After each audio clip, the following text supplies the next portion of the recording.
Depuis plusieurs dizaines d'années, la production de la Guadeloupe chute. Avec elle, notre économie s'affaiblit. Chômage de masse, exode des jeunes, faibles recettes pour les collectivités et manque de budget pour investir dans les infrastructures, hôpital, réseau d'eau. En réponse à cette situation, certains font appel au patriotisme économique. Il n'y a qu'à consommer local, même si c'est plus cher. Mais le problème, c'est que le porte-monnaie des gens n'est pas infini. À l'image de cet adage, en début de mois j'achète du poisson local, en fin de mois j'achète du poisson de Chine. Il n'y a pas de secret. Pour que le poisson local soit acheté par le plus grand nombre, il faut rendre son prix plus accessible. C'est le mécanisme de la préférence guadeloupéenne. Voici le principe de ce mécanisme.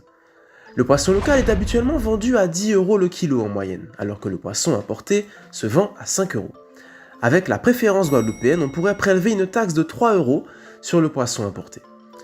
Le produit de cette taxe serait redistribué sous forme de subvention aux pêcheurs guadeloupéens pour leur permettre de vendre leur poisson non plus à 10 €, mais à 8 € le kilo, comme le poisson importé. Avec l'éventuel excédent de cette taxe, on pourrait aussi aider les pêcheurs à acheter de nouveaux équipements. Pour pouvoir mettre en place la préférence guadeloupéenne, il faut que la Guadeloupe puisse fixer le montant des taxes sur les produits importés en récupérant la compétence douanière et fiscale, qui est actuellement exercée directement par l'État. Ce n'est pas possible avec le statut actuel de la Guadeloupe.